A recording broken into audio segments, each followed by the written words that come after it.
இன்னைக்கு big பாஸோட episode number 9 டே 8. இந்த எபிசோடோட ஆரம்பத்திலேயே விஜய் சேதுபதி கொடுத்துட்டு போன ஃபயர் மோட்ல இருந்தாங்க டீலக்ஸ் மக்கள். இதெல்லாம் நம்புற மாதிரி அங்க இருக்குது. இந்த சூப்பர் டீலக்ஸ் வீட்டாளுங்கெல்லாம் எப்படி தூங்கலாம்? காலங்காத்தால நான்லாம் எந்திரிச்சு வந்து உட்கார்ந்துருக்கேன், இவங்க மட்டும் இப்படி பொழக்க தூங்குவாங்களா? இவங்க தூக்கத்தை எப்படி கெடுக்கிறேன் பாரு அப்படின்னு ஐடியாக்களை சும்மா அள்ளி தெளிச்சிட்டு இருந்தாங்க கனியக்கா. கனியக்கா நீங்களா இது? வாங்க வாங்க, உங்களை இப்படி பார்க்கத்தான் நாங்களா காத்துக்கிட்டு இருந்தோம் அப்படிங்கிற மாதிரி இருந்துச்சு. எல்லார்கிட்டயோ பசிக்குது, பயங்கரமா எங்களுக்கு பசிக்குது, எந்திரிங்க எந்திரிங்க அப்படின்னு இத மட்டுமே திருப்பி திருப்பி சொல்லி சத்தம் போட்டு கையை தட்டுறது, பாத்திரத்தை அடிக்கிறதுன்னு என்னத்தையாவது பண்ணி இருக்கிற எல்லாரையும் எழுப்பி விடுவோம் அப்படின்னு சொல்லி எல்லாரையும் மண்டைய கழுவி தரமான செய்கிய காலங்காத்தாலேயே சிறப்பா செய்ய வச்சதே கனியக்கா தான். இவ்வளவு பிரச்சனை இந்த வீட்டுக்குள்ள நடந்துட்டு இருக்கு. இந்த பக்கம் ஆதிரைக்கு லவ் கண்டென்ட் கேக்குது. லவ் கண்டென்ட் என்ன எழவி அது? என்னமோ இவங்க கிட்ட எஃப்ஜே பல வருஷமா பழகி திடீர்னு 2 நாள் பேசாம இருந்த மாதிரி என்கிட்ட நீ பேச மாட்டியா, ஏன் பேச மாட்ற அப்படின்னு ஆரம்பிச்சாங்க. இதுல இன்னொரு விஷயம் வேற, அதாவது மத்தவங்க எல்லாம் கண்ணு வச்சுதான் இவங்களுடைய 2 பேருக்குள்ள ஃப்ரெண்ட்ஷிப் கேட்டு போச்சாமா. இது என்ன பிரமாதம்? இது விட பெசலைட் ஒண்ணு இருக்கு. இவங்க 4 நாளா பேசணும்னு கூப்பிட்டும் எஃப்ஜே வரவே இல்லையா. அதனால கோவப்பட்டு இவங்க ஏதோ ரியாக்ட் பண்ணிருப்பாங்க போல் இருக்கு. அதனால எஃப்ஜே பதிலுக்கு பேசாம ரியாக்ட் பண்ணிருக்காரு. இதுல அஃபண்ட் ஆகி மேடம் வந்து என்கிட்ட ஏன் பேச மாட்ற, நான் வெளியே போற வரைக்கும் என்கிட்ட பேசணும், ஒரே மாதிரி தான் இருக்கணும், ஓகேவா அப்படின்லாம் பேசிட்டு இருந்தாங்க. இதுக்கு நடுவுல நீங்க என்ன கரும கன்றாவிய வேணா பண்ணிட்டு போங்க, என்ன மாதிரி கண்டென்ட் வேணாலும் கொடுத்துட்டு போங்க, ஆனா நான் சாப்பாடை கொண்டு ஒளிச்சு வைக்க போறேன், எனக்கு கொஞ்சம் ஹெல்ப் பண்ணுங்க அப்படின்னு கெமி உங்களுடைய உதவியை கேட்டு நல்ல சாப்பாடு, அதாவது தண்ணி கொட்டி வைக்காத சாப்பாடை ஒளிச்சு வைக்கிறதுக்கு ட்ரை பண்ணிட்டு இருந்தாங்க. அடுத்து இன்னொரு பக்கம், ஏண்டா காலங்காத்தால என் மூளையை கசக்கி பிழிஞ்சு ஐடியா கொடுத்து இவங்களெல்லாம் அனுப்பி விட்டு உங்களை எழுப்பி விட்டா நீங்க கூலா நாங்க வெளியே வரமாட்டோம், நாங்க வரும்பொழுது பழைய கஞ்சி இருந்தா கூட அதை நாங்க குடிச்சுக்கிறோம், உங்களுக்காக பிரேக்ஃபாஸ்ட் பண்ணணும்லாம் நாங்க எந்திச்சு வெளியே வர முடியாது அப்படின்னு தர்ணாவா பண்றீங்க, நீங்க எப்படி பழைய கஞ்சி குடிக்கிறீங்கன்னு பாக்குறேன்னு சொல்லி அப்படியே ஒரு டப்பா உப்பு அள்ளி கொட்டி விட்டாங்க கனியக்கா. சோலி முடிச்சு. இது இனிமே உப்பு கஞ்சி, உங்களுக்கு வேணா இதை நீங்க குடிச்சுக்கோங்க அப்படின்னு சொல்ல ரம்யா அதை அப்படியே எடுத்துட்டு போய் சூப்பர் டீலக்ஸ் மக்கள் கிட்ட டெலிவரி பண்ணிட்டாங்க. அவ்வளவுதான். இவங்க உடனே நாங்க இனிமே கோவமா இருக்கோம், வந்து சாரி கேட்டாதான் நாங்க இந்த பிரச்சனையை தீர்த்து வைப்போம் அப்படின்னு.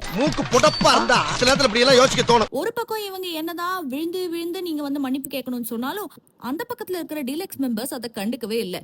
இதுல இவங்க வேற உள்ள உட்காந்துட்டு ஜக்கூசியில தண்ணி வருதான்னு பாக்கலாம்னு சொல்லி ஜக்கூசிய திறந்து விட எல்லா பெண்களும் உள்ள போய் குதூகல குளியல் போட ஆரம்பிச்சிட்டாங்க. நம்ம அடுப்ப தானே பத்த வைக்க கூடாது, கஞ்சியை கிண்டி டீலக்ஸ் மெம்பர்ஸ் எல்லாரும் ஆளுக்கு ஒரு கப்பல வச்சு அதை சாப்பிட்டுட்டு இருந்தாங்க. இந்த வாட்டர்மெலன் ஸ்டாருக்கு இருக்கிற குசும்பு இருக்கு பாருங்க, அதை எடுத்துட்டு அங்க போய் நின்னு சாப்பிடுறேன் பேர்வெளி அப்படின்னு கன்றாவியே என்னத்தையோ பண்ணிக்கிட்டு இருந்தாங்க. அதுவும் இந்த அரோரா இருக்காங்களே, தேவையே இல்லாம எல்லாருக்கும் உமா குடுக்கறேன்னு அந்த வாட்டர்மெலன் ஸ்டாருக்கும் ஒரு கிஸ்ஸ கொடுக்க அவரு என்னமோ பெரிய விஷயம் நடந்த மாதிரி, ஏய் எனக்கு அரோரா கிஸ் கொடுத்துட்டாங்க, நான் இனிமே அவங்களுக்கு தான் சப்போர்ட் பண்ண போறேன் அப்படின்னு சொல்லி வீடு ஃபுல்லா குதிச்சுக்கிட்டு இருந்தாரு.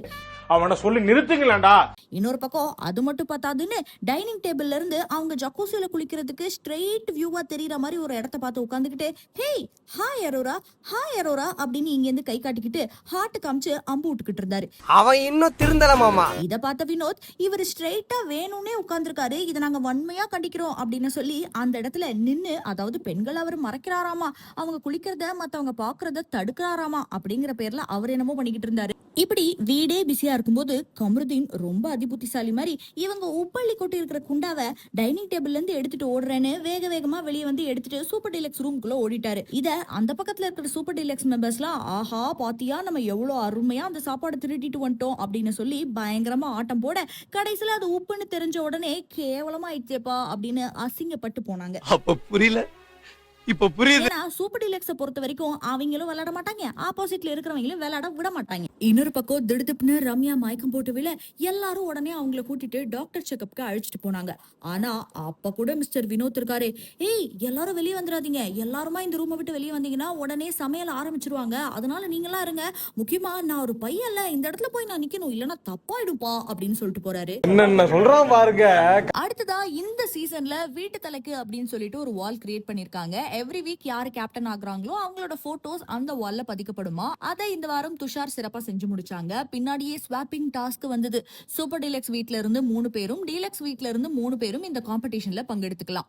ஒரு சீனை வித் ஆடியோ ப்ளே பண்ணுவாங்க. வித்தவுட் ஆடியோ அதே சீனை ப்ளே பண்ணும்போது கரெக்டா யாரு டப் பண்றாங்களோ அவங்க தான் வின்னர். இதுக்கு ஜட்ஜி யாருன்னு பார்த்தா டீலக்ஸ் வீட்ல இருக்கிற ஒரு ஆள், சூப்பர் டீலக்ஸ் வீட்ல இருக்கிற ஒரு ஆள். முதல்ல சபரி பெர்ஃபார்ம் பண்ணி முடிச்சிட்டாரு. அவர் பெர்ஃபார்ம் பண்ணி முடிக்கும் பொழுதே பார்வதி ஏதோ ஒரு டயலாக விட்டுருப்பாங்க போல் இருக்கு.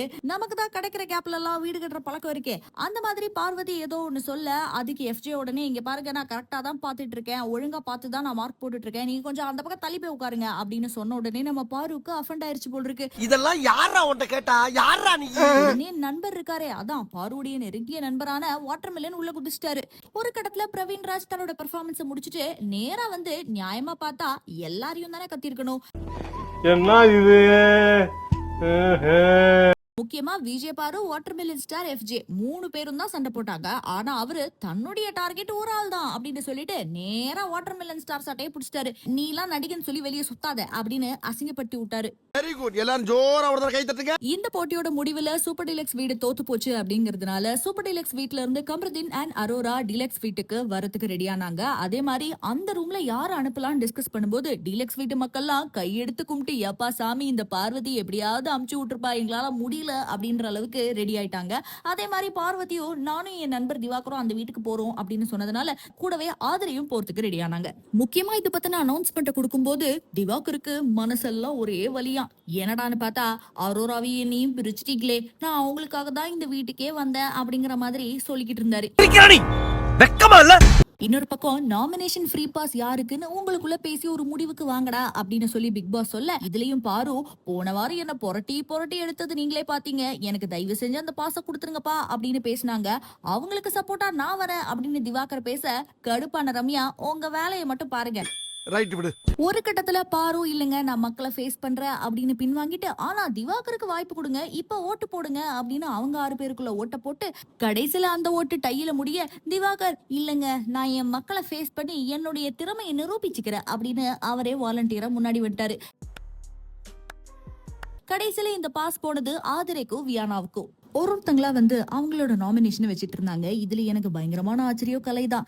என்னங்க எனக்கு ஒண்ணுமே புரியல. என்னடா முக்கியமான மூவர் கூட்டணியில இருக்கக்கூடிய நீங்களா அப்படின்னு ஆச்சரியமா இருந்தது.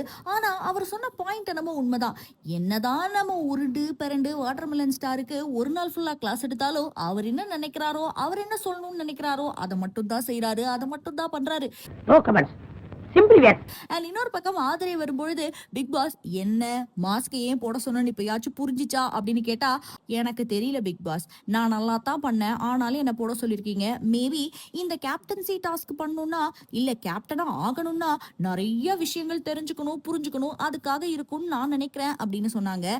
இது எல்லாத்துக்கும் பதில நேரடியா சொல்லாம மறைமுகமா தயவு செஞ்சு உங்க கேம்ல போக்கஸ் பண்ணுங்க, நல்லா முன்னேறி போய்கிட்டு இருக்கீங்க, அதர பாதாளத்துல தேவையில்லாத கண்டென்ட் கொடுத்து மாட்டிக்காதீங்க அப்படின்னு வார்ன் பண்ணி மாஸ்கையும் கலட்ட சொல்லிட்டு வெளியே போக சொல்லிட்டாரு. நீ கேட்ட ஒவ்வொரு கேள்வி என்ன செருப்பால் அடிச்ச மாதிரி இருக்குடா. ஃபைனலா நாமினேஷன் லிஸ்ட்ல இருக்கிறவங்களோட பேரை சொல்லும்போது பார்வதி, கெமி, அப்சரா, அரோரா, கமருதீன், திவாகர், சபரி, எஃப்ஜே, ரம்யான்னு இத்தனை பேர் இந்த லிஸ்ட்ல இருக்காங்களாமா.